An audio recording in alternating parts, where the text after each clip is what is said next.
بسم الله الرحمن الرحيم. الحمد لله، الصلاة والسلام على رسول الله محمد وآله وصحبه ومن اهتدى بهداه. رب اشرح لي صدري ويسر لي أمري واحلل عقدة من لساني يفقه قولي. دعاء سورة آل عمران دسين سر سورة مائدة كديار بيشتر سورة نساء معن كردوة لقل كومالك سورة ديكا هر برزك ما بستي به دتواني بقرأتو بو پیجی ناوەندی بەیان یان یوتیوبی تایبەتی خۆم لێ دەرسەکە دانراون. سوورەتی مائیدە طبعا سوورەتێکی مەدەنیە و کۆتا سوورەتە کە زۆرینەی یا هەمووی بەیەکەوە بۆ پێغەمبەر هاتبێتە خوارێ صلی الله عليه وسلم لەو ئاەتانەی کە باسی ئەحکامەکان دەکەن. سوورەتی مائیدە یەکێکە لە سوورەتە مطەوەلەکان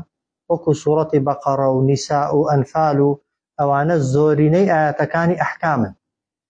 و لەناو سوورەتی مائیدەدا کۆمەڵێک یاسا و ڕێسای تایبەتی تێدانەکە بۆ هەموو کۆمەڵگا و مجتەمەعێکی موسڵمان پێویستن و پێغەمبەری صلی الله عليه وسلم لەو کاتەدا بۆی دابەزیون کە لە خەریکی دامەزراندنی دەوڵەت و جێبەجێکردنی یاسا و ڕێساکانی شەریعەت بووە. جا دەیگەینێ طبعا لە ئاەتەکان بەڵام ئەحکامی عقود و گرێبەستەکانی تێدایە، باسی سەربڕین و سەربڕاوی تێدایە، باسی ڕاوکردنی تێدا، باسی ئیحرامی تێدا، باسی مارەکردنی ئەهلی کتابی تێدایە، حکمی مرتەدی تێدایە، باسی تەهارە و نوێژ و بەچی دەست نوێژ دەشکێ، حکمی دزی تێدایە، حکمی ئەوانەی لە دین هەڵدەگەڕێنەوە و چەتە و ڕێگری دەکەن، حکمی عەرەق خواردنەوە و قومارکردن، پاشان کەفارەتی سوێن و هەروەها وەسێت و کۆمەڵێک بابەتی دیکەی کە زۆرینەی ئاەتەکانی ئەحکامن. خاڵێکی دیکە لەسەر سوورەتی مائیدە کە بیزانین ئەوەیە کە عولەما دەفەرمون لەناو سوورەتی مائیدەدا هیچ ئاەتێکی تێدا نییە، هیچ حکمێکی تێدا نییە مەنسوخ بێ، حکمەکەی بەتاڵ کرابێتەوە بە ئاەتێکی دیکە. هەموو ئاەتەکانی تا قیامەتی بۆ هەموو کەسێکی موسڵمان پێویستن پەیڕەویان کات و جێبەجێیان کە. طبعا جگە لە ئەحکامەکانیش کۆمەڵێک قسە و بەسەرهات و کۆمەڵێک بابەتی تایبەت بە عەقیدە و بیر و باوەڕی یەهودی و نەسڕانیەکان و پاشان باسی دۆستایەتی موسڵمانان لەگەڵ یەهودی و نەسڕانیەکان دەکات. سەبارەت بە فەضل و گەورەی سوورەتی مائیدەش کە مائیدە بە معنای طبعا یعنی سفرە دێ لە چیەوە هاتووە ئەو ناوە؟ یەک لە بابەتەکانی لە کۆتا ئاەتەکان کۆتا لاپەڕەکاندا باسی ئەو موعجیزەیە دەکات کە کاتی خۆی عیسا سەلامی خوای لێبێ داوای لە خوای کرد کە خوای گەورە سفرەیەکی حازری پڕ لە خواردنی بۆ بنێرێتە خوارێ بۆ ئەوی ببێتە موعجیزە و نیشانە بۆ ئەو کەسانەی کە لە دەوروبەری عیسا پێغەمبەردا بوون، بۆی هەم خواردنێکی وەک دەڵێ لێبخۆن کە برسیان بووە و هەمیش بۆی ببێتە موعجیزە و ئەو کەسانەی کە سفرەکەیان دیوە کە لە ئاسمانەوە هاتووە بۆی ببنە شاهید لەسەر پێغەمبەرایەتی عیسا پێغەمبەر سەلامی خوای لێبێ. سەبارەت بە فەضل و گەورەی سوورەتی مائیدە عەبدوڵای کوڕی عەمری کوڕی عاز دەفەرمێت کاتێک کە سوورەتی مائیدە بەسەر پێغەمبەر داهاتە خوارێ صلی الله عليه وسلم پێغەمبەری خوا لەسەر وشترەکەی بوو، ئەوەندە لەشی قورس و گران بوو، پێغەمبەر صلی الله عليه وسلم وشترەکەی تەحەمولی نەکرد، دابەزیە خوارێ دانیشت تا سوورەتەکەی هەموو وەرگرتووە کە کەم سوورەت هەیە طبعا هەمووی بەیەکەوە هاتبێتە خوارێ، بەڵام زۆرینەی ئاەتەکانی سوورەتی مائیدە بەیەکەوە هاتنەتە خوارێ کە وەحی هەر کام تێک بۆ پێغەمبەر هاتبێ پرساییەک کەوتۆتە سەر پێغەمبەری، چونکە بەرپرسیایەتێکی کەوتۆتە سەرشان پێغەمبەر صلی الله عليه وسلم هەم بۆ جێبەجێکردن هەم بۆ گەیاندن کە سوورەتی مائیدەی بۆ هاتوۆتە خوارێ کە هەمووی ئەحکامە کە ئەحکامەکان پێغەمبەر صلی الله عليه وسلم هەم دەبوا جێبەجێیان کە هەم دەبوا وەک دەڵێ چاودێری جێبەجێکردنەکەشیان بکە. طبعا بەبێ گومانی وەرگرتنەکان قورستر و زەحمەتتر بوون، بەتایبەت هەندێک گۆڕانکاری تێدانە کە پێشتر خەڵک بە زۆرێک ڕاهاتوە، بەڵام خوای گەورە فەرمان بە پێغەمبەر دەکات صلی الله عليه وسلم کە ئیمانداران بە زۆرێکی دیکە مامەڵە بکەن. جا ئەو ئاەتانەی ئەمڕۆ دەیان خوێنین طبعا ئەگەر دیقەتتان دابێتێ لە خوێندنەوەشدا کەلیماتی قورس و زەحمەتی تێدانا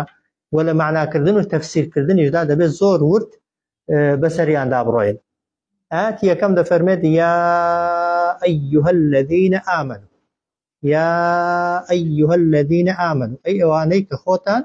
بە باوەڕدار دەزانن، ئەی ئەوانەی کە ئیماندارن، ئەوفو یعنی جێبەجێکەن بە باشی بە تەواوی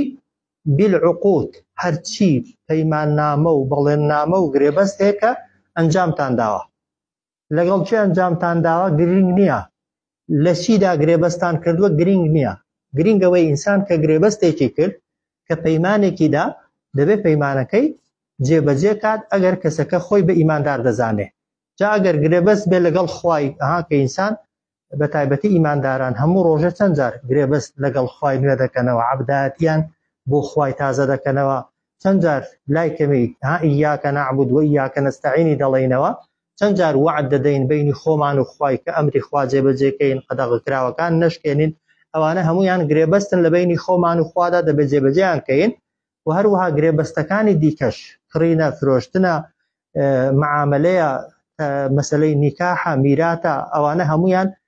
عقود و گرێبەستن لە بینی ئینسانەکاندا. ئینسان چۆن گرێبەستی بینی خۆی خوای جێبەجێ دەکات، واجبە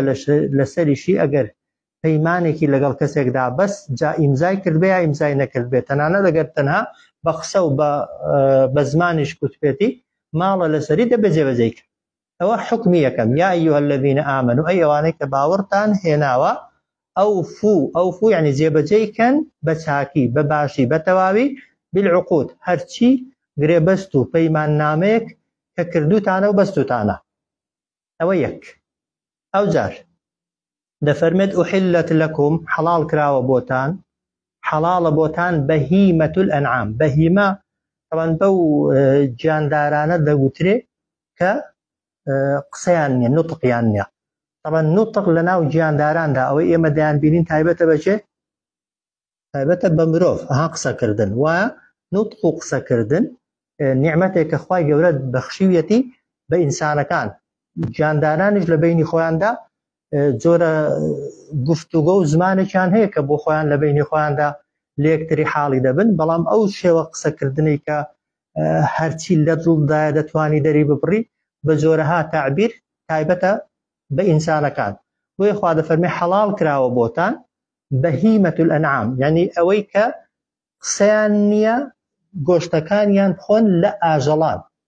ئەنعام کام ئاژەڵانن؟ لە قورئاندا کە گوترا ئەنعام یعنی بزن، مەڕ، وشتر، مانگا و برادەرەکانی، تەبەن بە هەموو نەوعەکانی، وشتر هەموو جۆرەکانی، بزن هەرچی ناوی بزن بێ، مەڕ هەرچی مەڕ بێ، تەبەن گۆشتی دەخورێ و حەڵاڵە. وحلت لەکم، حەڵاڵە بۆتان بەهیمەت الئەنعام، یعنی خواردنی گۆشتی ئەو ئاژەڵانەی کە خوای گەورە بۆی دیاریکردن و نوتق و قسەکردنیان نییە، ئیلا تەنها ئەوانەی حەڵاڵ نین کامانن؟ ما یوتلا عەلەیکم، ئەوانەی کە دەخوێندرێتەوە بەسەرتاندا. هەندێک ئاژەڵ هەن شێوازی مردنەکەیان بە جۆرێکە خودی ئاژەڵەکە حەڵاڵە، بەڵام شێوازی مردنەکەی یا شێوازی سەربڕینەکەی بەو شێوازە نییە کە خوا دیاری کردووە دەبێتە حەرام. و هەندێک گیانداریش هەنا خودی گیاندارەکە بۆ خۆی حرامە، ئەگەر بە شێوازی شەرعیش سەری ببڕی هەر حرامە. وایە بە نمونە بەرازێک بڕۆ چەقۆیەکی تیژیش بێنە و بەرەو قیبلە و هەزار بسمیلاشی لێ بکە، حەڵاڵ دەبێ؟ نا، خودی گۆشتەکەی حرامە. مەڕێکیش بێنە، بزنێکیش بێنە لە جیاتی ئەوەی سەری ببڕی بچوبی خنکێنە، وایە گۆشتەکەی حەڵاڵ نییە. وێ دەفەرمێ ئوحلت لەکم، حەڵاڵ کراوە بۆتان بەهیمەت الئەنعامی، خواردنی گۆشتی ئەو ئاژەڵانەی کە خوای گەورە دیاری کردوون بۆ خواردن، کە مەڕە، بزنە، وشترە، مانگایەکە. خوای گەورە ئەوانە لە ئەسڵدا کە دروستی کردوون بۆ ئەوە دروستی کردوون مرۆڤ بەکاریان بێنێت و ئەجار شیریان بخوا، پێستیان بەکار بێنێ، مویان بەکار بێنێ، و تەنانەت گۆشتەکەشیان حەڵاڵە بۆ ئینسانی ئیماندار، ئیلا تەنها ئەوانە حەڵاڵ نین کە ما یوتلا عەلەیکم، کە دەخوێندرێتەوە لە مەودووە بەسەرتاندا. جارێ هەر لە سوورەتەی دانگەینێ. ئەو جا دەفەرمێ غەیڕە محلی الصەیدی، و هەروەها حەڵاڵ نییە بۆتان غەیڕە محل. ڕێگە پێدراو نییە حەڵاڵ نییە ئەسەید ئێوە ڕاوکەن کاتێک وأنتم حرم ئەو کاتەی لە ئیحرامدان ڕاو لە ئەسڵدا حەڵاڵە ڕاوی ئەو گیاندارانەی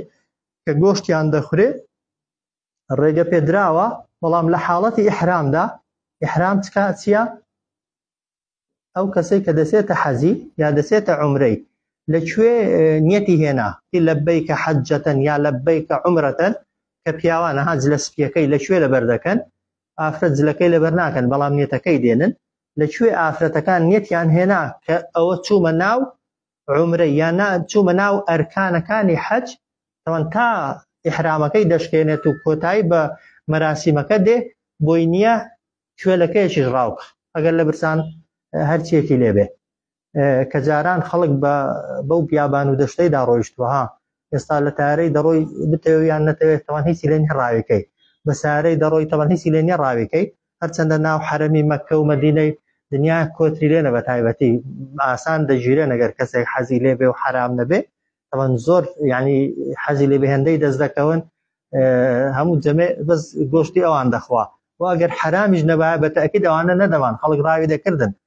چونکە مشتریان بەشی خۆیان هەیە بەڵام لە ڕێگادا جاران خەڵک ڕۆیشتوە خواخوای بووە وەکو پێشەوەی بچێتە ناو ئیحرامەوە لە شوێنێک ئاژەڵێکی بۆ هەڵکەوێت و ڕاوی کات و جەمێکی پێتێری بخوا بەڵام کە دەچوە ئیحرام نەدەبوا بیک غەیڕ محلی الصەید حەڵاڵ نییە بۆتان ڕاو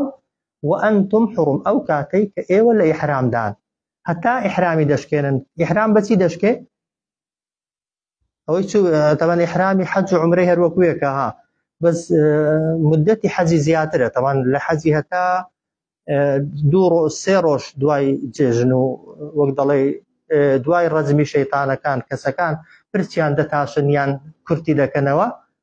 تەوان هەر لە واجباتی حەجدانە تا ئەو کاتە نابێ بکەن کە هیوا هەیە لەوانەیە بەمان لە ئیحرامدا بمێنێتەوە بۆ حەجێ بە تایبەتی ئەوەی بیەوە فیدیۆشتی نەکەوێتە سەرێ بۆ عومرەش هەروە بۆ جاران کەسێک لە مەدینەی ڕاچووە لە مەدینەی ئیحرامی بەستووە ئێستا خەڵک بە سارەی دەچێت 5 ساعتی پێدەچێت و جاران بە پێیان دەبێت چەندی پێچوو بێ لەوێ تا گەیشتۆتە مەکەی لە ناو مەکەش تا واجباتەکانی عومرەی کردوون دوایەوەی کە واجباتەکانی عومرەی دەکەن کۆتا واجب دیتە لە حەلق یعنی سەرتاشین بۆ پیاوان کورتکردنەوە بۆ ئافرەتان کە ئەویان کرد یعنی ئیحرامەکەیان لە ئیحرامەکەی هاتنە دەرێ و کاتە ڕاوکردنەکە حەڵاڵ دەبێتەوە بەڵام تا ئەو کاتی ڕاوکردن حەڵاڵ نییە إن الله بێگومان خوا يحكم ما يريد حکم دەدا بڕیار دەدا ما يريد بە هەر شتێک کە خۆی بیەوێ خوای گەورە حکمەکان کە دەردەکا بە ئیرادە و ویستی خۆی دەری دەکا پرس بە کەس ناکە و هەروە کەسیش ناتوانێت ڕەخنە لە حکم و یاساکانی خوای پەروەردگار بگرێ یا ئەیها الذین آمنوا ئەی ئەوانەی کە ئیمانتان هێناوە ئەوفوا بە تەواوی جێبەجێکەن بالعقود ئەو گرێبەست و پەیمان نامانەی کە بەستوتانن أحلت لكم حەڵاڵ کراوە بۆتان بەهیمەة الأنعام خواردنی گۆشتی ئەو ئاژەڵانەی کە قسەیان نییە نوتقیان نییە و خوای گەورە دایناون بۆ ئینسانەکان تابی خۆن و بەکاری بێنن إلا ما يتلى عليكم تەنها ئەوانە ناخۆن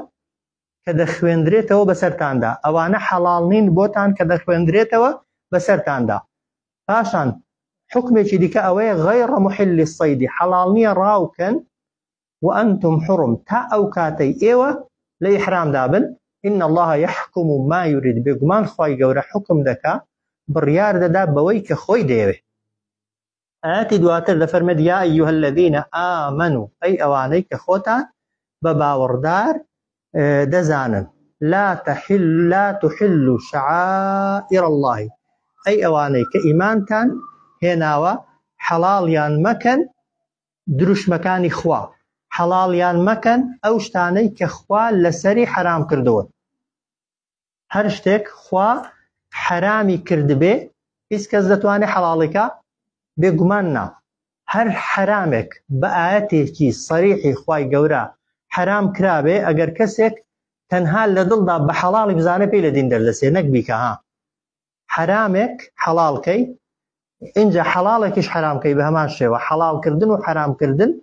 دوو ئیشن تایبەتن بەخوای پەروەردگار و زۆرێکن لە عەبدایەتی و بەندایەتی ها ئەگەر کەسێک ئیعتیقادی وابێ غەیری خوا دەتوانێت شتێکت بۆ حەڵاڵکە بە خودی قەناعەتەکەی لە دین دەردەچێ ها ئەگەر کەسێک پێی وابێ بۆ خۆی یان کەسێکی کە دەتوانێت بە ئارەزووی خۆی حەڵاڵێکی لێ حرامکە یا حرامێکی بۆ حەڵاڵکە لە دین دەردەچێ بۆیە خوا دەفەرمێت ئەی ئەوانەی کە ئیمانتان هێناوە لا تحلوا حەڵاڵی نەکەن بە هیچ شێوەیەکی شعائر الله شعائر یعنی دروشمەکانی خوا کە مەبەستی پێی ئەو شتانەیە کە خوا حرامی کردووە لەسەرتان نابێ حەڵاڵیکەن و بەعەکسەوە ئەوەشی کە خوا بۆی حەڵاڵ کردوون نابێت لەسەر خۆتانی حرامکەن هەردووچی ها لا تحلوا هەڵی مەوەشێ طبعا حل یعنی هەڵوەشاندنەوە بەڵام ئێمە زۆرتر لەگەڵ حەڵاڵکردنەکەی ڕاهاتوین ئەی ئەوانەی کە ئیمانتان هێناوە دەکرێ بڵین لا تحلوا شعائر الله هەڵمەوەشێنەوە واجبات و قەدەغەکراوەکانی خوا هەڵیان مەوەشێنەوە یعنی چی یعنی نە حرامەکان بۆ خۆتان و بۆ خەڵکی حەڵاڵکەن نە حەڵاڵەکانیش حرامکەن ئەوە یەک ولا الشهر الحرام و هەروەها بۆشتان نییە شەڕکردن لە مانگە حرامکراوەکاندا حەڵاڵکەنەوە شەڕکردن لە مانگە حرامکراوەکاندا ڕێگە پێدراوە یاگەر ڕێگە پێ نەدراوە ڕێگە پێ نەدراوە چەند مانگمان هەیە حرامکراو چوار کامانن نا شعبانی تێدانە ئێستا لە حرامکراوەکانداین ئێستا ذوالقیعدەیە ذوالحیجە محەڕەم ڕەجەب ئەو چوار مانگانە پێش ئیسلامیش تەمەن لەناو خەڵکی عەرەبدا مانگی ئاگربەز بوون مانگی شەڕنەکردن بوون مانگی بێکەوە ژیان بوون و ئەگەر کەسێک لەو مانگانەدا گەیشتبایە دوژمنی خوێنی خۆشی لەو مانگانەدا نەیدەکوژ ئەگەر کەسێک پابەند بایە بە یاسا و ڕێسای تەنانەت ئی قەوم و نەتەوە و بنەماڵە و عەشیرەت و دەوروبەری خۆشی نەک کەسە دیندارەکان بەڵام خوا لەبەرەوەی حەزی لە خوێن ڕێژەی نییە حەزی لە ئاشتیە خوای گەورەش بۆ مسلمانانی ئەو مانگانە بە حرام هێشتونەتەوە ها لەبەرەوەی عادەتێکی جوان بوو بای جاهیلەکانیش بێ بای پێش ئیسلامیش بێ بەڵام شتی جوان هەر جوانە هەر کەسێک بیکە ولا الشهر الحرام و هەروەها شەڕکردنیش لە مانگە حرامکراوەکاندا حەڵاڵ نەکەن ئەو جار ولا الهدیە و هەروەها بۆشتان نییە ئەو شتانەی کە دیاری کراون ببرێنە حرەمی مەککە بۆ قوربانیکردن بۆتان نییە نەدەزرێژیان کەنە سەرێ نەڕێیان لێ بگرن نە بۆ خۆشتان بیخۆن کەسێک جاران کە دەچوە حەجێ یا دەچوە عومرەی لەگەڵ خۆی جاری وا هەبوو وشترێکی دەبر بۆچی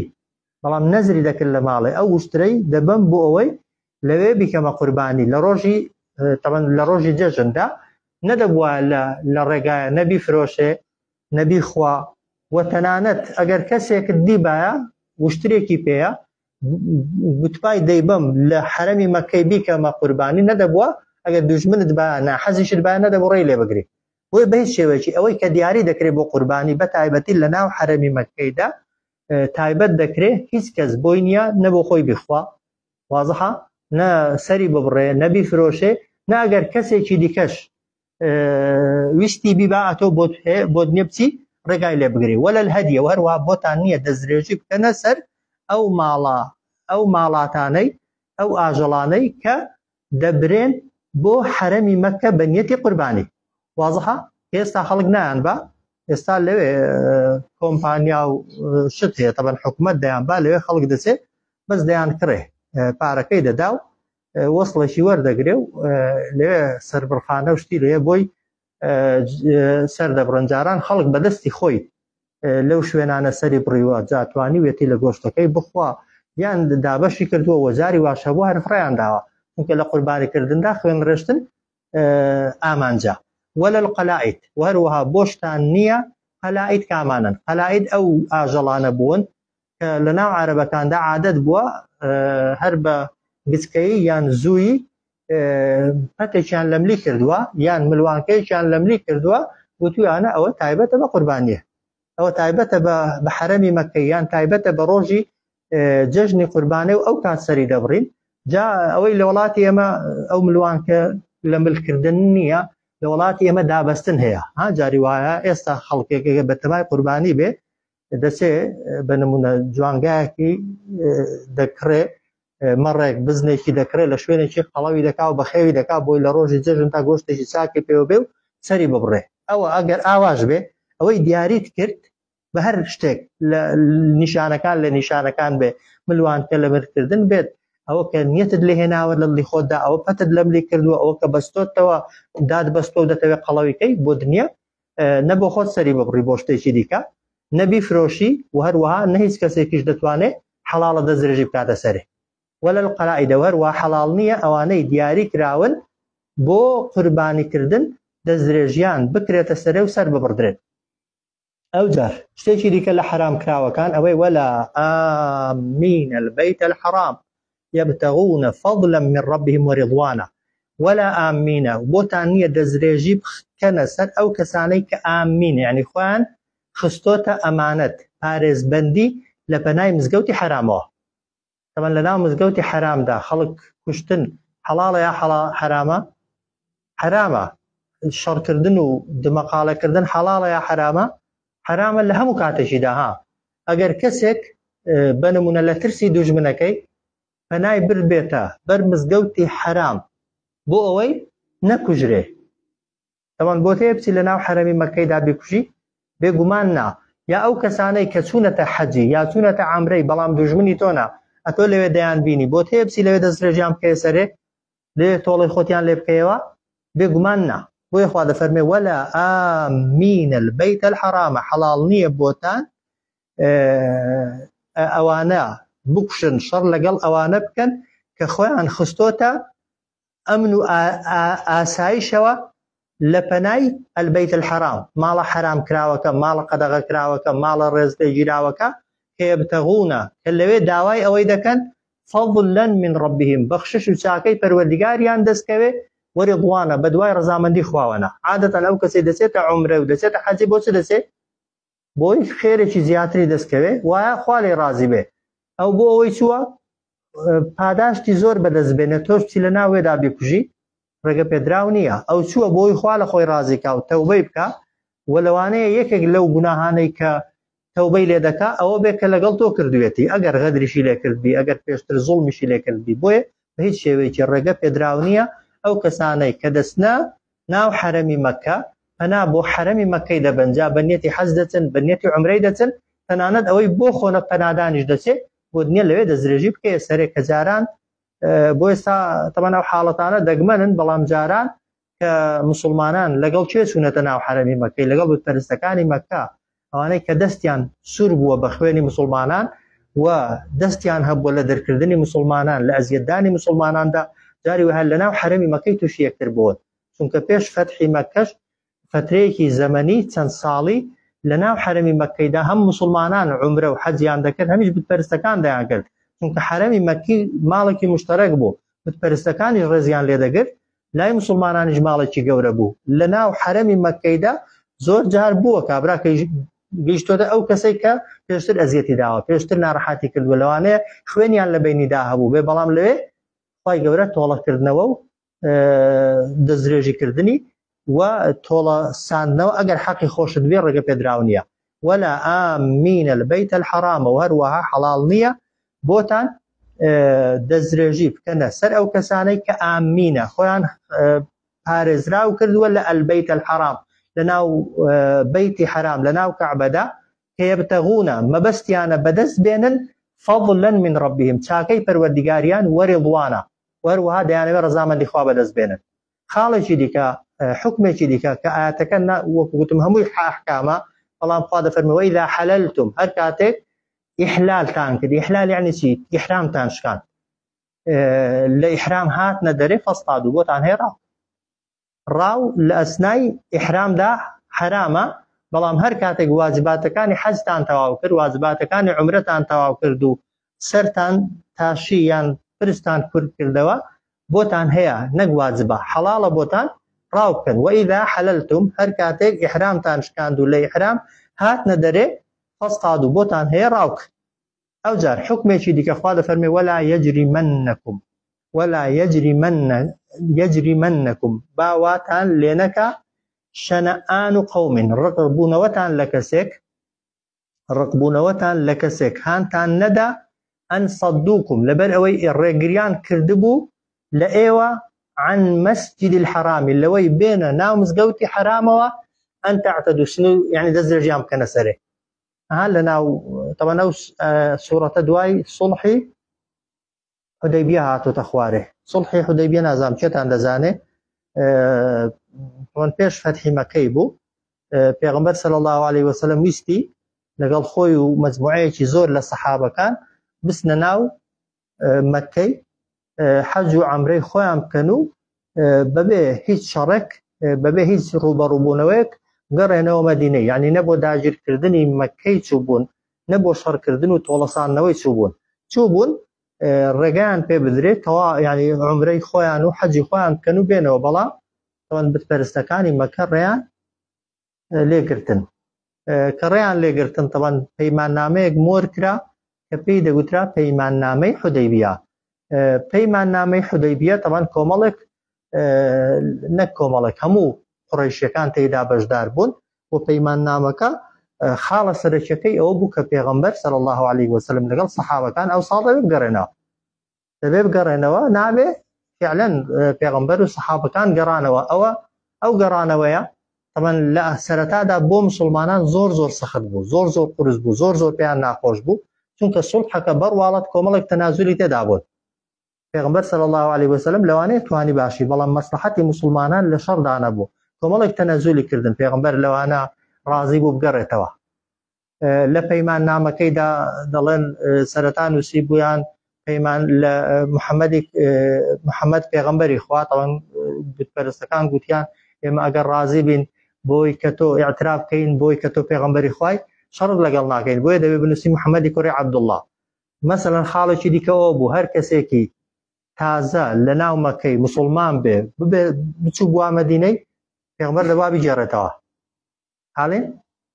خەڵکیش هەموو ڕۆژێ هەفتانە مانگانە خەڵک تازە مسلمان دەبوو هیجرەتی دەکرد بەڵام لە پەیماننامەکەیدا پێغەمبەر ئیمزای کردبوو صلی الله عليه وسلم هەر پیاوێک تەوان نووسیبیان پیاو وێ لەو فترەیەدا چەند ئافرەتێک مسلمان بوون و چوون بتپەرستەکان داوایان کردنەوە پێغەمبەر فەرمووی ئێمە لە پەیماننامەکەیدا وتمانە پیاو بۆ ژنەکان ڕزگاریان بوو بەوەی یەک لەوانەی کە ئیماندار بوو چوویە لای پێغەمبەر صلی الله عليه وسلم پێغەمبەر وەفای بە وعدەکەی خۆی کرد فعلا گێڕایەوە بەڵام کەسەکە کافر نەبوویەوە نەچووە مەدینەی هات لە دەوروبەری مەکەی نیشتەجێ بوو لەو دۆڵشتی دەچوو ئیحرا ئەوەکانی دەکرد بتپەرستەکانی ناڕەحەت دەکرد لەوی دەدا پێشی بەوی دەگرت ئاخیرەکەی هێندەی زەخر لەسەر دروستکردن یەک کەس بە تاقی تەنێ ناچاری کردن ئەو خاڵی هەر ڕەشکەنەوە دواتر مەمنون بوون بەوەی کە پێغەمبەر صلی الله عليه وسلم قبوڵیان کا بچنە مەدینەی و نەبنە مەترسی لە سەریان جا ئەو پەیماننامەیە ڕقی مسلمانانی زۆر هەستان دەبوو کە ساڵێک پێشتر ئەوان نەیان هێشتووە خەڵک تەوافی بکە خوای گەورە پێیان دەفەرمی ئەو ڕقەتان لەبیر نەمێنێ ئەوەی لەبیر خۆتان بنەوە ولا یەجریمەنەکم یعنی باهانتان نەدا باواتان لێ نەکا شەنەئان و قەومین ڕقبوونەوەتان لە کەسێک لەبەر چی ڕقتان لە خەڵکانێک بۆتەوە لەبەرەوەی ئەن سەدووکم ڕێگریان لە ئێوە کردووە عن المسجد الحرامی کە بێنە مزگەوتی حرام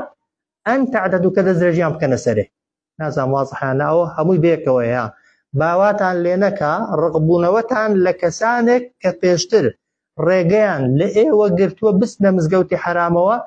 ئەو ڕق لێبوونەوە و ڕێگریەی ئەوان باوا لە ئێوە نەکا هانی ئێوە نەدا کە ئێوە ئێستا بچن لە ناو حرەمی مەکەیدا تۆڵەی خۆتانیان لێ بکەنەوە و دەستدرێژیان بکەنەوە سەرێ و دەریان کەن بڵێ مادام ئەتۆ پار نەتهێشت بە من بچم ئەو ساڵژە من ناهێڵمەتۆ بێ وایە مادام ئەتۆ ئەو ساڵەی وەک دەڵێ ئەمنت ناڕەحات کرد ئەو ساڵ تۆڵەی خۆمن لێ دەکەمەوە ئەو جا خوا دەفەرمێ وەتەعاونوا عەلى البر والتەقوى یارمەتی یەکتری بدەن ئەی ئیماندارینە لەسەر هەرچی کاری چاکە و خۆپارێزی هەیە ولا تعاونوا یارمەتی یەکتری مەدەن پشتیوانی یەکتری مەبن على الإثم لسر أنجامداني تاوان والعدوان وهروا دزريجي كرنا سر يكتري واتقوا الله بارزكاري لفرمانكاني خوابكن إن الله شديد العقاب بيقمان خواي قورا زور تندا طولو سزاو عقوبي بو هر كسي كخرابة كاربه سيرياتكي كنوا يا أيها الذين آمنوا أي وانك باورتان هناوا لا تحلوا شعائر الله حلال يان مكان دروش مكان إخوة كبيشتر حرامي كردون لا تحلوا هلي موشن ودا كريبلين دروش مكان إخوة يا ساكان إخوة رساكان إخوة ولا الشهر الحرام وهروها شر كردنيش لمانقا حرام كراوكان دا بحلال مزانو شريط يدامكن ولا الهدية وأو آجلاني كهندراون بنيتي قرباني كرنا قرباني وسربرين يعني لحرمي مكة دزرجيان مكان سري ورقريان لمكانو وقت الله بخوشتان بوهش تيجي ديكا بكاريان مهنن ولا القلائدة واروها أو آجلاني كدياري كراون يا دابس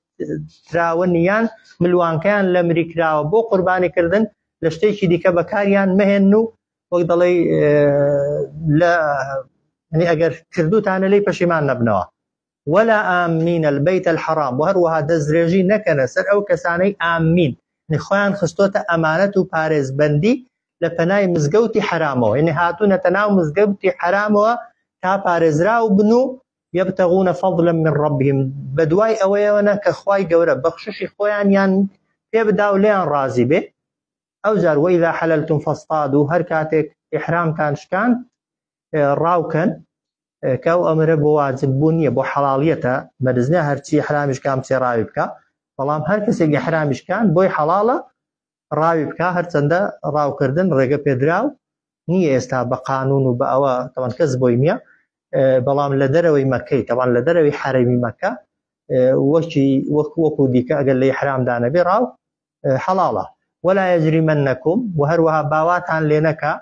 باهانتان ندا بالتان بيونني شنآن قوم رقبون وتان لكسانك كأن صدوكم كرجريان كردبوا لأيوا عن المسجد الحرام اللي بيننا ومزقوتي حرامه وأن تعتدوا كي ويسعد الزرجام كنسره أو أعتشقشتي وتعاونوا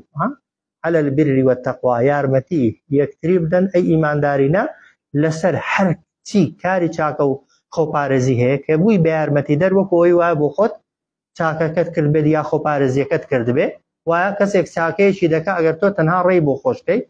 تنها رينموني كي بقدر بخير الدقاتي ولا تعاون ويارمتي يكتريج مدن لسر تاوانو دزريجي كرنسر خلقي او كسي دبيت يارمتي دري تاوان باري بو خوشي تاوان بارا او كسي كدزريجي دكاتو اتو رقاي بو آسان دكي دي بدزريجي كار واتقوا الله لخوا بترسن إن الله بيقمان خوا شديد العقاب زور تندد طولو سزاي بو خرابة كارات آتي دواتر لفرمي حرمت عليكم بيشتر فرمي همو اوشتانتان بو حلالا تنها اواني حلال نين كدخويندرين او بسرطان دا حرام كان كامانا حرمت عليكم حرام كراوة لسرطان يا ساخ كراوة لسرطان يكم الميت مردارو بو بزنو مرو وشترو مانغا قطمان اگر بشوي شرعي سر ببرين حلالا بس اگر مردار ببنوا اگر مردار ببنوا مردار بنوا شيء او روحي درسه ببي سربرين الشرعي او بمردار او بو حسابه هرتي مردار او بويا طبعا خواردني حلال نيه بمطلقيا هي مردار او بوشه وحلاله تشتك بمردار او بيدخره ماسيو كلها او انا بمردار او بوش دخرين ورقه بيدراون حرمت عليكم حرام لسرتان مردار وبوكان طبعا باستثناء ماسي وكله بمردار وبويش طبعا ماسي سرنا بردري مردار ذكرته وبجار دخره طبعا كلوش لولاتي ما عادتني خلق بإخوة دنا لشوينا خلقوا ماسي دي إخوة والدم وهروا خوين كام خوينا شلكها أوي لبر أعجالي دروا طبعا حكمتي سربرينا كشي كلا سري راس سر دبريتو أو خوينا بيسيك نخوشي أوي هبه لخوينه دا طبعا بلام لخوينش دا هي حلاله كامي انا خويني شل حرامه خوينها او جگرو تيكي سبلا لخويني دروس كراون حلال شل بيان خوي غيري اوانا طبعا خوينك كدروا وشلي هرشتكي به بيسا تنانا نويشي بيوني هان نويشي خويني خوشت كلا زستر ديتا داري وهيز ناخره بلام اگر بر لاشو جلو برگشت كوي اگر زور بيده بيشو نويشي بيونيا ولحم الخنزير وهروا غوشتي برازها مردارو بو خوين غوشتي براس او سي تيكش حرامه وما اهل لغير الله به هرتي بەرز کرابێتەوە بیهی لەسەری لغەیری الله ناوی غەیری خوای هەر ئاژەڵێک لە کاتی سەربڕیندا ناوی غەیری خوای لەسەر هێنرابێ بە مطلقی حرامە. ئەوجار دەگەینە ئەوەی کە ئایا بسم الله واجبە یا واجب نییە؟ نە، بەڵام ئەگەر کەسێک ئاژەڵێکی سەربڕی لە زیاتی ئەوەی گوتی بسم الله وڵە بسم الله بسم العزا بسم الملك بسم نازانم چی یان گوتی ئەو بۆ تۆ سەرکردەکە بەرپرسەکە قەبرەکە نازانم چیە کە بۆ تۆ سەربڕی لە جیاتی خوای ناوی شتێکی دیکەی هێنا کە بتپەرستەکان کاتی خۆی لە زیاتی ئەوەی بڵێن بسم الله دەنگ بسم الله بسم العزا طبعا هەر یەکێک کە ئاژەڵێکی سەردەبڕی بۆ یەکێک لە خواکانی خۆی سەری دەبڕی بەپێی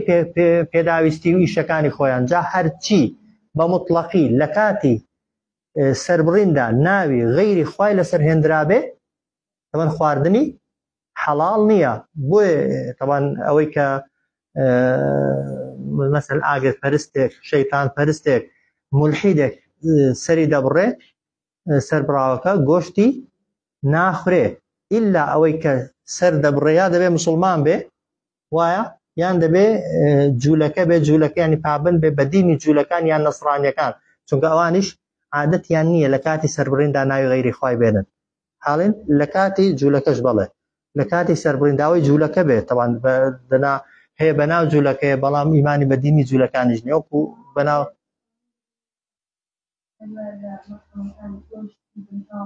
بەڵێ بەڵێ گەر ئەهلی کتاب بن خاوەنی ئەوەی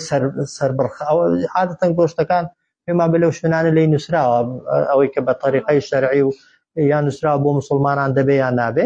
ئینسان ئیش بە ظاهیرەکەی دەکا بەڵێ هەرچی ئەهلی کتاب بێ جوولەکە بێ مەسیحی سەری بڕی بێ دروستە بەڵام لە باسی ئەوەی دەکا وەما ئوهیل لغەیری الله به ئەگەر مسلمانێکیش ئاژەڵێکی سەربڕی بێ لە کاتی سەربڕینەکەیدا لە زیاتی بسم الله ناوی شخصێک ناوی کەسێکی مردوو یا زیندوی لێ هێنابێ ها بە تایبەتی ئەوەی لە بن پێی و لاقی خەڵکیدا سەر دەبردرێت ئەگەر مەبەز لی فعلا سەربڕین بێ بۆ خودی کەسەکەی و کابرا پێتی ئەو بۆ تۆم سەربڕی و بۆ تۆم سەر لێ کردەوە بێگومان تەمەن خواردنەکەی حەڵاڵ نییە ئەگەر بە جوانی سەری بڕیابێ. ئەوجار والمنخەنقە یەکێکی دیکە لەوانەیە کە حرامن خواردنیان ئەوەی کە دەخنکێندرێت هاوی پەتی لەملی دەکرێت بە حەبلی دەیخنکێنی ڕوحی دەردەچێ خواردنی حەڵاڵ نییە. والمەوقودە و هەروەها مەوقودەش مەوقودە ئەوەی کە بە گۆچانی لی دەدرێ یان بە بەردی ئێستا ماسی بەچی مرداریان دەکەنەوە ئەوەیەکی کوتکێکیان لە ئەوەی تەوانی ئەو لەبەرەوەی بە مردارەوە بیش دەخورێ بۆی حەڵاڵە وایە ئەگەر مانگایەکی بۆی سەر ببڕن تەنانەت یەک شتەی ها ملاحەزەیەک ملاحەزە لەسەر ئەوەی ئێستا لەسەر بڕخانەکانیش دەڵێن لە کارەبایان دەدەن یا بەنزیان دەکەن نازانم چی ئەو بەنزکردن و لە کارەبادانە ئەگەر 100% بێ ینی وەک دەڵێ ئاژەڵەکەی لە حرەکە بخە دوای سەربڕین جوڵەی تێدا نەمێنێ ئەوش خواردنیان زۆر ئیشکالی تێدایە بۆیە ئەوەی لەسەر بڕخانەکان سەر دەبڕدرێن زۆریان دەڵێن بە تایبەتی مانگا و ئاژەڵە گەورەکان پێشتر نازام کارەبایە یان بەنجە شتێکیان لێ دەدەن ڕاستی گومان دروست دەکات شتێکی زۆر پەسەند نییە و زۆر چاک نییە بۆیە والمەوقودە ئەوەی کە لێی دەدرێ بەڵام تەمان بە لێدانەکەی ڕوحی دەردەچێت جا بەردێکی پێدا دەدەی مریشکێکە بە دوایەوەی پێت ناگیرێ بەردێکی لێدەی لە شوێنی خۆی مردار بێتەوە گە فریای سەربڕینی کەوتی پێش مردنێ جیایە لاقچکان دوایە سەرت بڕێ و شتێکی دیکەی بەس بە بەردەکەی بمرێ ئەگەر بە سەریشی کەوت پێ و لێ کرد بێتەوە ئاوا شمشێرێکت بۆ هاویشت پێ سەریشی لێ کرد بێتەوە تەمان هەر حەڵاڵ نییە. ئەوجار خاڵێکی دیکە یەکێکی دیکە لەوانەیە کە دروست نییە والمتەڕەدیە ئەوەی لە شاخی دەکەوێتە خوارێ لە بەرزایی دەکەوێتە خوارێ و بە کەوتنە خوارەوەکەی مردار دەبێتەوە ئەویش حەڵاڵ نییە. والنەطیحە نەطیحەش ئەوەیە کە ئاژەڵێک لە ئاژەڵێکی دەدا ئاژەڵێکی دەکوشێ ها جاری وا دوو گیاندار بەیەکەوە شەڕێ دەکەن یەکێک لە یەکێکی دەدا ئەگەر یەکێکیان لەو بەینەیدا مرد ئەوەی بە لێدانی ئاژەڵی دەمرێ دیسان حەڵاڵ نییە بخورێ. یەکێکی دیکە وما ئەکەلە السەبع هەرچی دڕندا دەعبای دڕندە خواردبێتی ها گورگێک مرداری کردوتەوە ها گورگ تەبیعەتی وایە کە بە ناو مەڕوشتی دەکەوێت دەسێ مەجموعەیەکان دەخنکێنێ یان لەوانەیە نیوەی ملی گرت پێ و لێی کرد بێتەوە خوێنیشی لێ هات پێ بەڵام ئەتۆ بە زیندوی نەیگەیشتوویە سەرێ بە گرتن و لێدانی گیاندارێکی دڕندە مردووە ئەویش حەڵاڵ نییە ئیلا بەچی حەڵاڵ دەبنەوانە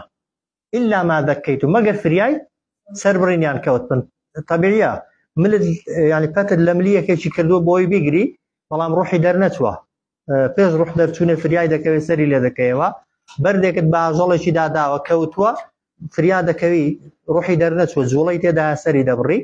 جوڵەکەش بەچی دیارە دوای سەر لێکردنەوە یا حرەکەی یان خوێنی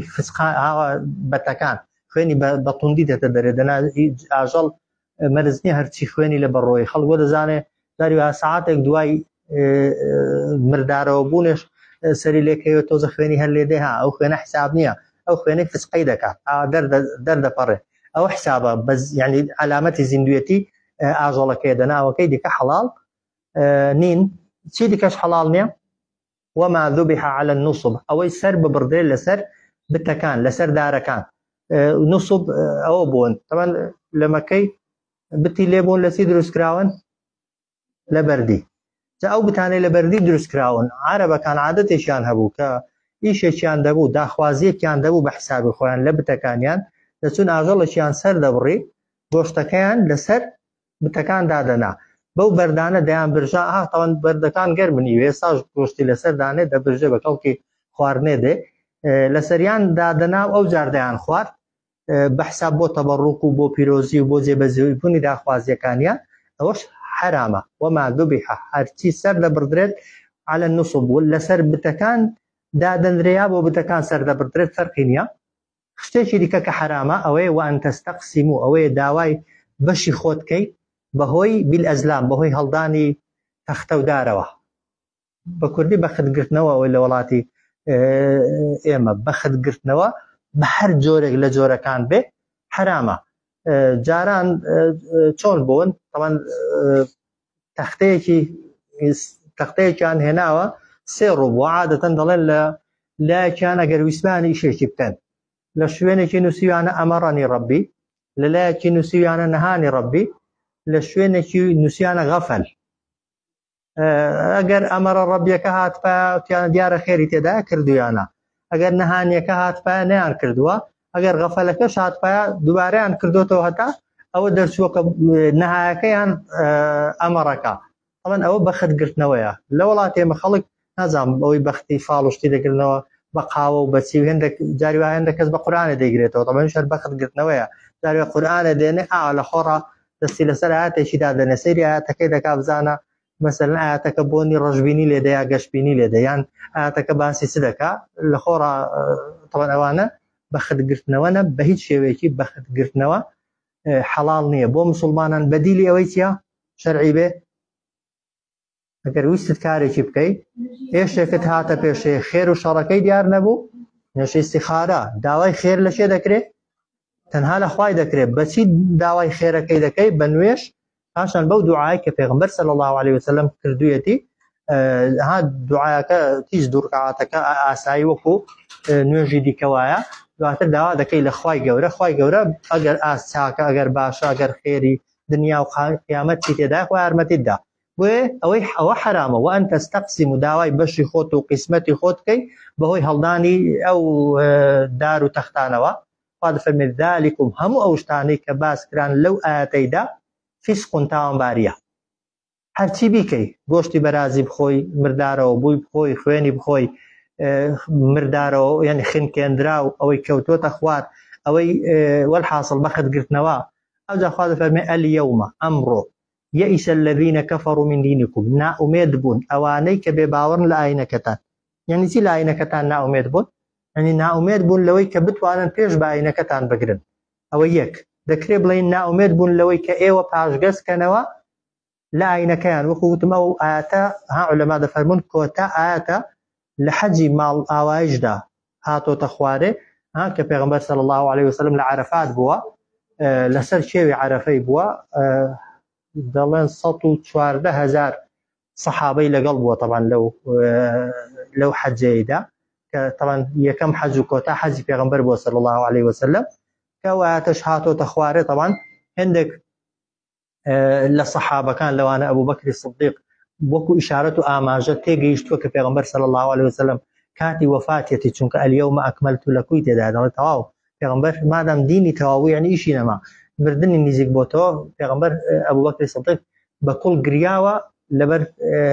ئەوەی کە لە ئیشارەت و ئاماژەی ئاەتەکەی تێگەیشتووە وێ دەفەرمێ ئەلیەومە ئەمڕۆ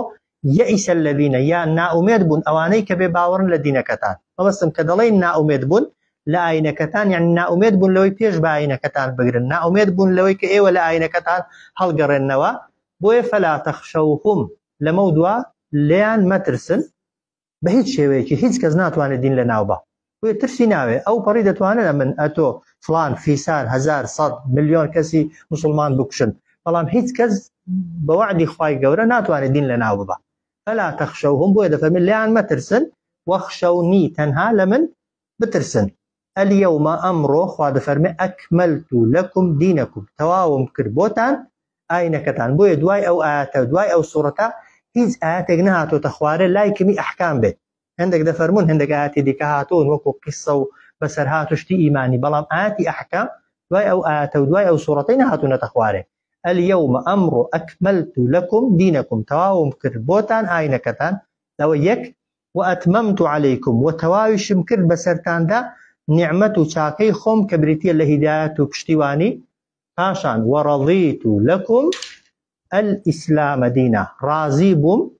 کە بۆ ئێوە ئیسلام ببێتە ئاینت وەڕەضیت لەکم ڕازی بووم ڕەزامەندیم دەربڕی ڕازی بووم کە بۆ ئێوە الئیسلامە دینن ئیسلام تەنها ئیسلام ببێتە ئاین بۆیە ئاینی قبول کرا و وەرگیرا و لای خوای تەنها ئیسلامە یەهودیەت و نەسرانیەت ئەگەر وەکو خۆشی هەبن وەکو خۆشی مابن تەمەن قبول نییە ئەگەر کەسێک ئێستا مەسیحیش بێ بنمونە ئەو ئینجیلەی پێبێ کە بۆ عیسا پێغەمبەر هاتۆتە خوارەوە عیسا پێغەمبەر نووسیویەتیەوە ئەگەر پابەندیشی بێت و پێوە ملکەت بێ بە مسلمان حسابیان نە گەردەنگواسی ئیسلامی بیست بێ بە مسلمان حساب نییە عیسا و موسا بۆ خۆیان زیندوو ببنەوە کە عیسا زیندوش دەبێت یعنی زیندویە دێتەوە سەرزەویشت بەڵام دەبێتە پەیڕاوکاری قورئان یا ئینجیلی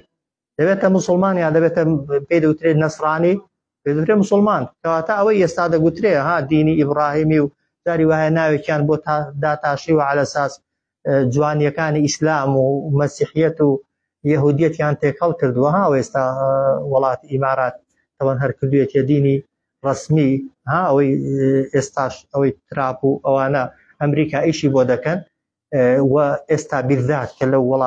لەو وڵاتانە یەکێک لە ئیشە سەرەکیەکانی ئەوەیە کە دەوڵەتانی عەرەبی بە حسابی خۆی لەسەر ئاینێک کە ئاینی ئیبراهیمیە بەناو تەوان کە ئامانج لەی تەمان ئاساییکردنەوەی پەیوەندی خەڵکی وڵاتانی مسلمانە و لەگەڵ ئیسرائیل بە تایبەتی و دانی پێدا بنێن و اعترافی پێ بکەن تەبەنەوە بۆ مسلمانی هەر ناشێ بیریشی لێ بکاتەوە چونکە ئیبراهیمی نییە ئیبراهیم بتپەرست نەبووە ئیبراهیم واحید و یەکتاپەرست بووە و هەروەها ئیبراهیم بۆ خۆشی دینێکی نەبوو ناوی ئیبراهیمی بێ إنه كان هذا فرمي وأنا من المسلمين حنيفا مسلما بقول مسلمان بوا أو جار دواتر خواده فرمي فمن يضطر أدي أجر كسر قتمان وشتانا حراما وأدي جنا شار بوي لشوينك برسيد بو تنها گوشتی مردار و بوی لێبوو لە شوێنێک تەنها گۆشتی بەرازی لێبوو هیچ خواردنێکی دیکەی لێ نەبوو مەترسی لەسەر ژیانت لە جێگایەک تینوت بوو تەنها عەرەقی لێبوو بە نمونە کەوتێ شیرۆزا و قاعدەی بۆ شتی کەشها دەگەیە جێگایەکی گوناهێک دێتە پێش ناچاری هەر بیکەی هیچ دەرگا و مەفەڕێکت نییە لێیت بێدەرێ لە گوناهەکەی نەکەی ئەو کاتە بۆت هەیە بیکەی بەڵام بەقەدەر پێویستی ها نەگوڵی جا تازە هەر کردومە فمن يضطر هەر کەسێک ناچار بوو ناچار ناچاری فی مەخمەسە لە کاتی برسێتیەکی زۆر برسێتیەک کە مەترسی لەسەر ژیان دروستکە ها ئێستا کابرا دەسێتە ئەوروپای طبعا خەڵکی ئەوەی خۆمانەی کە لە ئەوروپا ئەوانەنا ئەزام ئەگەر زۆری ئەوەی دەڵێ ناخۆم و یعنی زۆریان ڕاز ناکەن زۆر گوێ نادەنێت دەستنە مەطامێکی لەوانەیە گۆشتی دیکەی لێ نەبێ بەس خواردنی دیکەی لێیە داوای دەڵێ ناچار بووم خواردم خواجبنێ گۆشتی بخۆی لە مەطامێکی گۆشتی لێ نییە تەنها گۆشتی بەرازی لێیە یعنی ئەوە ناچاریە بچی داینێ و کەویە سەری نا خواردنی دیکە ئەگەر گیا و تەوان ئەو شتانێک کە ئینسان پێی دەژێش بە گیاش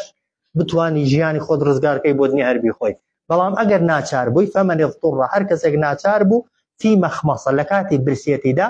بەمەرجێک غەیڕە متەجانب مەبەستی پەنابردن نەبێ بۆ گوناه مەبەستی گوناهکردن نەبێ ها لە سوورەتی بەقەرەدا دوو شەرتان باز دەکا یەکەم بە حەڵاڵی نەزانی دووەم زیادە ڕەوی نەکەی بە حەڵاڵی نەزانی پێدوانە بێ حەڵاڵە بە ناچاری دەیخۆی ئەوجا کە خواردت چەندی دەخۆی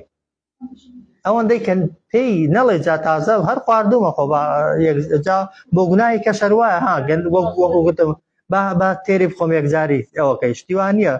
عرق تینود بێ بەڵێ بۆ تێ بەشی ئەوەندەی نەخنکەی نەمری بیخۆیەوە بەڵام بۆ دنیت وەک دەڵێ دمی پێوەنەی تا ئەوەی لێ دەبڕی گوناهی دیکە شەروایە ها جاری وایە لە شوێنێکی ناچاری گوناهێکت دێتە پێشێ دەچێ ماڵێکی بەنمونە وایە سوورا و سوور دەزانی خواردنی ئەو ماڵەی حرامە وایە بەڵام ناچاری بیخۆی ناچاری لەوانەیە لە ڕوودامانیش هەرچەندە زۆر عوزر نییە بەڵام ڕاستی یانسان خۆیسی لێ ناکەن لە وڵاتی ئێمە دەکرێت بڵێ خواردنەکەت حرامە و نایخۆم بەڵام ئەگەر فەرزەن هەر خواردیشت دەبێت بەشی ئەوەندەی بخۆی کە لێت نەبێتە عیبەها وایە هەتا ئەو شوێنانێک کە گومانت لێیان هەیە گومان دەکرێت ئینسانەگە هەر ناچار بوو دەکرێت بە جۆرێکی خۆی بخاپڵێنێ یان ئەگەر خواردیشی کەمترینی بخوا چونکە تا کەمتری بخۆی بێگومان گوناهەکەی کەمترە خۆ فإن الله بێگومان بن فمن اضطر هەر کەسێک ناچار بوو في مەخمەسەة لە کاتی برسیەتیدا یعنی ئەو شتانەی خوارد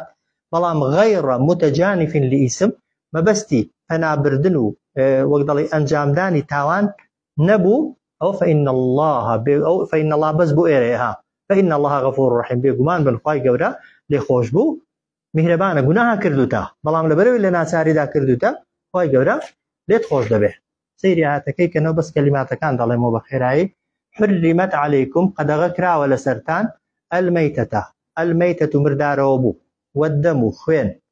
ولحم الخنزير گۆشتی بەراس وما أهل لغير الله به هەر شتێک بەرز کرابێتەوە لەسەری ناوی غەیری خوا ناوی غەیری خوای لەسەر هێنرابێ والمنخنقة ئەوەی کە خنکێنرابێ والموقوذة ئەوەی کە بەردار یا بەبەر لێی درابێ والمتردية ئەوەی يعني کەوت بێتە خوار لە شاخ و لە بەرزایی والنەطیحة ئەوەی کە ئاژەڵێک لێی دابێ و کوشت پێێتی وما ئەکەل مەسمان ئاژەڵێکی هاوشێوەی خۆی لێی دابێت و لە شەڕە ئاژەڵی داکوژرابێ وما ئەکەل السەبع ئەوەی کە درڕندە خوارد بێتی و بەشێکی بەجێهێشت بێت و مردار بوو بێتەوە إلا ما ذەکەیتم مەگەر فریای سەربڕینیان کەوت بن وما ذبح على النصب و هەر شتێک سەر بردرابێت و لەسەر بەرد و بتەکان دانرابێ وان تستقسموا بالأزلام و ئەگەر و داواکردنی خێر و بەش و قسمەتی خۆت بەهۆی هەڵدانی تەختە و دارەکانەوە ذلكم فسق هەموو ئەوانە تاوان بارین اليوم ئەمڕۆ يئس الذين كفروا ناومێد بوون ئەوانەی کە بێباوەڕن لە دینەکەتان فلا تخشوهم ليان مترسن واخشوني بز لمن بترسن اليوم أمرو أكملت لكم تواوم كربوتان دينكم آينكتان وأتممت عليكم تواوي شمكر بسرتان دا نعمة شاككاني خوم ورضيت لكم رازيم يا رازيبم بو إيوا الإسلام دينا كالإسلام ببيت آينتان فمن اضطر هركسك ناچار بو في مخمصة لكاتي برسيتي دا أو شتا حراماني خواردن غير متجانف لإثم بلام آمانجي أنجام داني تاوان نبو ميلي بلاي گناه دا نبو وقت الله حزي لگناه كردن نبو يعني بنارحتي وببينا خوشي خواردي فإن الله غفور رحيم بيقمان بن خوالي خوش بو مهربان آتي دواتر دفرمي يسألونك ماذا أحل لهم برسيار اللي كان أي محمد صلى الله عليه وسلم دەڵێن چی ماذا أحل لهم چ شتێک حەڵاڵە بۆیان باسی حرامەکانمان کرد ئەدی حەڵاڵەکان کامانن کامیان زۆرترن حەڵاڵ یا حرام هەمیشە حەڵاڵ زۆرترن حرام دەژمێردرێن بەڵام حرام بۆ هەموو شتی دنیای وایە هەرچی شتی لەو دنیایدایە لە ئەسڵدا خوای گەورە بۆ مرۆڤ دروستی کردووە و حەڵاڵیشە بەکاری بێنی و قاز سوودی لێ ببینی تەنها ئەو شتانە حرام دەبن کە بە نەسیان لەسەر بێها هیچ کەس ناتوانێت هیچ شتێک لە خۆڕە حرام کا لەسەر خەڵکی. الأصل قاعدەیەکی ئوسوڵیە فی الأشیاء الإباحة، ئەسڵ لە شتیدا حەڵاڵیەتە، هەرچی لەو دنیایدا هەیە حەڵاڵە. هەر کەسێک پێی گوتی حرامە دەبێ بڵێ کوا دەلیلەکەت، بۆ حرامەتی دەلیلی دەوێت، بۆ حەڵاڵی دەلیلی پێویست نییە. بۆیە خوا دەفەرمێ یەسئەلونەکە پرسیارت لێ دەکەن ماذا، بۆیە تەمان هەمیشە وەکو خوا حەڵاڵی زۆرتر کردوون لە حرامی وایە، بەڵام مەها ئینسان بەو حەڵاڵە زۆرانە جاری وایە تێر نابێ وانە فەنا بۆ حرامەکان دەبا کە لە بەرامبەر هەموو حرامێکیدا لای کەمی حەڵاڵێک یا چەند حەڵاڵێکەیە. یەسئەلونەکە پرسیارە لێ دەکەن ماذا أحل لهم، چ شتێک حەڵاڵە بۆیان؟ قل أحل لكم، پێیان بڵێ حەڵاڵە بۆتان الطیبات، هەرچی پاک بێ، هەرچی خاوێن بێ، هەرچی بسەلمێندرێ بە تەبیعەتێکی سروشتی و طەبیعەتێکی ئاسایی و هەروەها بە عیلم و زانست کە ئەو شتە قازانجی هەیە زەرەری تێدا نیە حەڵاڵە لە هەر شوێنێک ناوی هات پێ یان نەهات پێ، پێشتر هەبوو بێ یان نەبوو بێ. ئەو جار چی دیکەش حەڵاڵە بۆتان؟ وما علمتم من الجوارح، و ئەوەشی کە فێرتان کردوون لە گیاندارە بریندارکەرەکان ڕاوکەرەکان، یعنی ئەوەشی کە گیاندارە ڕاوکەرەکان بۆتان ڕاو دەکەن بۆتان حەڵاڵن. ڕاو بەچی دەکرێت؟ تاژی ئەو سەگە تایبەتیانەی کە ڕاهێنراون لەگەڵ تەیریشە نەهێندێک وابزانم باز و نازام چیکیان پێ دەڵێن کە دەیان نێرن، جا ئەوانە جاری وا هەیە تەمەن ئاژەڵەکەی بە زیندوی دێنن یا بە مردووی؟ ئەیگە بە مردووی هێنای ئەمە باسی ئەگە بە زیندوی هێنا قسەی تێدا نییە. ئەگەر گورگێکیش بە زیندوی ئاژەڵەکەت بۆ بێنێتە بن دەستی سەری ببڕێ هەر حەڵاڵە. حاڵێن سەگێکیش سەگە و سەگە بەرەڵایەنەش مریشکێکی گرتووە لێت ستاندەوە بەڵام نەمردووە سەرت بڕێ هەر حەڵاڵە بیخۆی. حاڵێ ئمە باسی ئەوەی دەکەین ئەو ئاژەڵەی کە ڕاو دەکرێت و ئاژەڵە ڕاویەکە دەیکوژێ بە مردووی دەیهێنێ، مادەم بە مردووی دەیهێنێ بەڵام بە مەرج، ئەو ئاژەڵەی کە ناردووتە کە ڕاوت پێ کردووە ئاژەڵێکی تعلیم دراو، ئاژەڵێکی فێرکراو بێ کە مەرجەکانی ئاژەڵی فێرکراو عولەما دەفەرمون ئەوەیە ئەگەر ناردت بە قسێت بچێ، ئەگەر گوتت ڕاوەستە لە شوێنی خۆی ڕاوەستێ، ئەو جار ئەگەر گرتی هیچی لێ نەخوا، ئەگەر گرتی هیچی لێ نەخوا ئەو جار لە کاتی ناردنیشدا بسمیلات کردێ، لێرە واجبە بسمیلا کە دەینێری بسمیلای دەکەی بە قسەی تۆ چووە ئەتۆ گوتوتە بڕۆ چووە بە زمانی خۆیان نازان بەچی دەیان نێرن وەرحاصڵ ئەوەی کە ئەوەکە ئاژەڵەکە پێی تێدەگا ئەگەر وتی ڕاوەستە بە قسەی ڕاوەستێ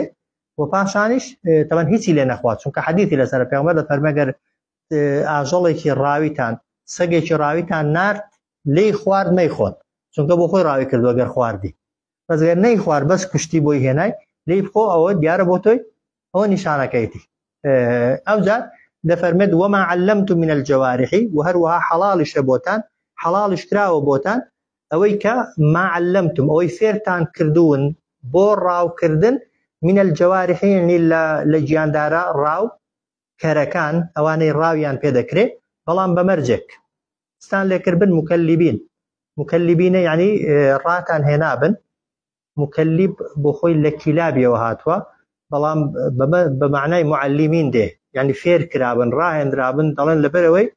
زۆرترین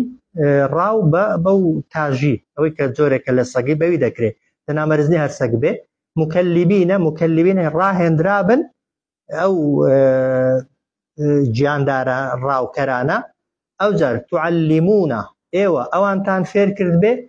مما علمكم الله بەو شێوازەی کە خوا ئێوەی فێر کردو. جا خوا دەفەرمێ فەکولوا بیخۆن مما ئەمسەکنە ئەوەی بۆتان دەگرن، مما ئەمسەکنە عەلەیکم ئەوەی کە دەیگرن و دەیهێنن بۆتان، بەڵام وەذکوروا اسم الله عەلەیه ناوی خوای لەسەر بێنە، کە ناردت ناوی خوای لەسەر بێنە. ئەو جار وەتەقوا الله پارێزکاری لە فەرمانەکانی خوا بکەن، إن الله سريع الحساب، بێگومان خوا زۆر خێرایە لە لێپرسینەوە، هەن لێپرسینەوەکەی بە نەوعێک خێرایە لە شوێنی کەش خوێندومانە لە نیوە ڕۆژێک یا لە نیوە سەعاتێکدا خوای گەورە لە قیامەتێ لێپرسینەوەی هەموو مەخلوقاتەکانی تەواو دەکات. چۆن تەواوی دەکات؟ ئەمانە خوایە، خۆ زەمن و کات بۆ خوای بوونی نییە بە هیچ شێوەیەک. یەسئەلوونەکە سەیریکەنەوە پرسیارت لێ دەکەن ماذا چ شتێک ئوحیلە حەڵاڵە لەهم بۆیان قل پێیان بڵێ ئوحیلە لەکم حەڵاڵ کراوە بۆتان الطەیبات هەرچی شتی پاک وما علمتم وأوشي كفير تان كردون من الجوارح لجياندار راوكركان كمكلبين راتان هناون أو جار تعلمونهن فيرتان كردون مما لوي علمكم الله كخوا ايوي فير كردوا هر جاندارك لو شوازه بو راوي بو كردي اوي بو هناي فكلوا بخون مما امسكنا لكم او عليكم اوي كدي قرنو ديهنن بوتان واذكروا اسم الله عليه بين ناوي خوال سري واتقوا الله فارسكاري لفرمان كان خوابكن إن الله سريع الحساب بقمان خواهي قورة خيرا للي برسينوا كوتا هذا فرمي اليوم أحل لكم الطيبات أمرو حلال كراوة بوتان هر تشتي باك أمرو يعني الأمرو وك دين كوتاي هات وطبعا كحلال وحرام قران كاري بسرداناه اليوم أمرو أحل لكم حلال كراوة بوتان الطيبات همش تباكا كان أوجد تيكشتان بو حلالة وطعام الذين أوتوا الكتاب خوراكي أواني كخاوني كتابن خوراك ما بستي سربراوة هادنا خوراكي ديكا إشكالي تدانيا مسيحي وجولك وهر كسك برنجو خوراكي ديكا إدستي خلقي ديكاش دخوري بلام سربراو ها خوراكي أواني كخاوني كتابن حلال بو إيوة يعني سربراوة كانيان وطعامكم حل لهم وسربراوي إيوش حلال بو أوان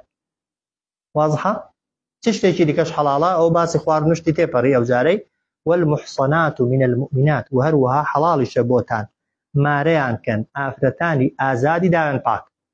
محصنات آفرتك آزادة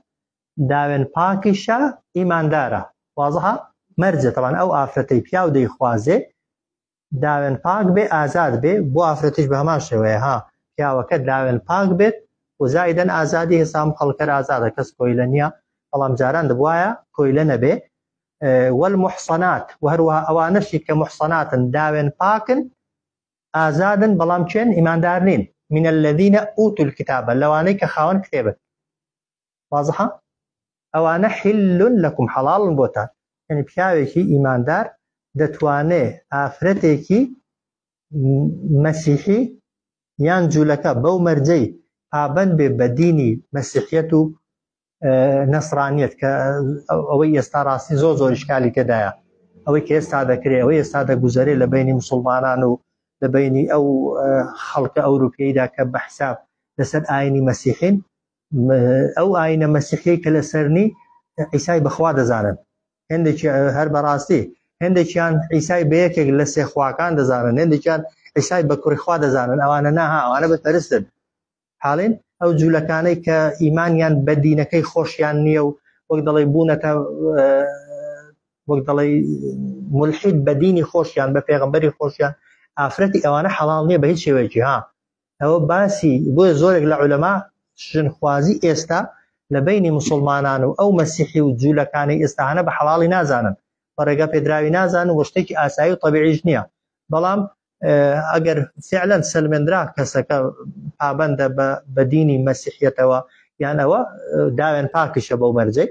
حەڵاڵە بیخوازی واضحە ئەو جار بەڵام بەیەک مەرج ئیدا ئاتەیتموهن بە مەرجێک پێیان بدەن ئوجوڕەهن ماری یەکەیان ئەوە یەک مەرجی ئەوەیە محسینین دەبێت بە شێوەیەکی داوێن پاکانە و تایبەت بە خۆت بێ ها غەیڕە مسافحین نەک بە ئاشکرا زینای لەگەڵ بکەیت لەگەڵی ڕابوێری بەبێ عەقد و بەبێ ئەوەی کە ئێستا لە ئەوروپای دەگوزارێ هاوڕێتی و ڕەفیقایەتی بە مانگ و بە دوو مانگ و بە ساڵ بەیەکەوەنە هیچ جۆرە عەقد و پەیماننامەیەکی ڕسمی و قانونی لە بینیاندا نییە و مارەکردن نییە ئەوانە حەڵاڵ نین جا باشکرایە لەوێ عورفەکە وایە بەلایەنەوە ئاساییە نەک کوڕ کچی لەگەڵ خۆ بباتەوە ئەگەر بەعەکسیشەوە بێ کچێکیش کوڕێکی لەگەڵ خۆی بباتەوە باڵێ هێشتیوە کەس ناتوانێت هیچی پێ بڵێ ئەوانە ناها ئەوجار وەلا متەخیدی ئەخدان وەروە بۆشتان نییە بیان گرن بە دۆستی نهێنی و ژێربەژێری یعنی وەلحاصڵ نابێ بە شێوەی زینا بێت چ بە ئاشکرا بێ چ بە نهێنی بێ خەڵک پێی بزانێ یا پێی نەزانێ مادام مارەیت پێ نەداوە و عەقدێک لە بینت دانیە ئەو ئافرەتە تەنها ژنی تۆ نییە تەنها خێزانی تۆ نییە جگە لە تۆش دەگونجێ پەیوەندی لەگەڵ کەسێکی کە هەبوو بێ یان دەگونجێ هەر کاتێک بیەوێ ئەتۆ بەجێ بێڵێ ئەوانە خێزان نین ئەوانە ژن نین ئاشکرا بەیان هێنی بێ هەر دروست نییە والمحصنات من ئەومان گوت ئێستا دووبارە ومن يكفر بالإيمان هەر کەسێک بێ باوەڕ بێتەوە بەو ئیمانەی کە ئێستا باس کراوە و خوا ناردوێتی یان هەر کەسێک بێ باوەڕ بێتەوە دوای ئیمان هێنان فقط حبط عمله بێگومان هەڵوەشاتەوە کار و کردەوەکانی معلومە ئەگەر کەسێک ئیماندار بوو بێت و بە مەلاین ذیکر و ورد و نوێژ و ڕۆژوشی هەبن بەڵام کافر بێتەوە کافریەتەکان و عیبادەتەکانی سفر دەکاتەوە وهو في الآخرة من الخاسرين وأو لروجي دوايجدا يكيك دبل لزرر من ده سيري كنوا اليوم أحل لكم الطيبات أمر حلال بوتان هرتشتي باكا وطعام الذين أوتوا الكتاب حل لكم خواردني أوانيك خاوني كتاب حلال بوتان وطعامكم حل لهم خواردني إيوش حلال بو أوان والمحصنات من المؤمنات وهروا حلال ماريان كان آفرتاني آزادي داون باكي إيمان دار آوا والمحصنات وهروها أو آفرتاني كداون باكن بلا من الذين أوتوا الكتاب لو كسانا كخاون كتاب بول من قبلكم لبيش إيو داهر حلالا بلا بمرج إذا آتيتموهن أجورهن ومرجيكم كاتك بيتان دان ماريكيان لسر ماريك ركة وتكون ماريك لبين تان يعني عقدك لبين تان دهبه طبعا عقدك الإسلام ده فيستي بسيوتي هي بولي هي بشاهد هي بو دريبسته هي كذكري أو محصنين يعني بشويش داون باكانا دبل لقلي دابي غير مسافحين جاء أو ب نك زنا لقل كردني باشكرا ولا متخذي أخدان وهروها بوتانية بشيان قرن ب عاشقه ودوستي خوتان بنهيني بتزي لقليان رابويرن ومن يكفر تجاران هان لنا عربا كان دا عادت بو زینا دەیانگوت ئەگەر باشکرا بێ خراپە و بەدزی بێ هیچ لە گۆڕێ نییە نا باشکرا بێ و بەنهێنی بێ هەر حەڵاڵ نییە ومن يكفر بالإيمان هەر کەسێک بێ باوەڕ بێتەوە بە ئیمان یا دوای ئیمان فقط حبط عمله بێگومان کردەوەکانی هەڵوەشاونەتەوە وهو في الآخرة من الخاسرين أو لڕۆژی دوایدا لە زەرەرمەندانە صلى الله على سيدنا محمد وعلى آله وصحبه أجمعين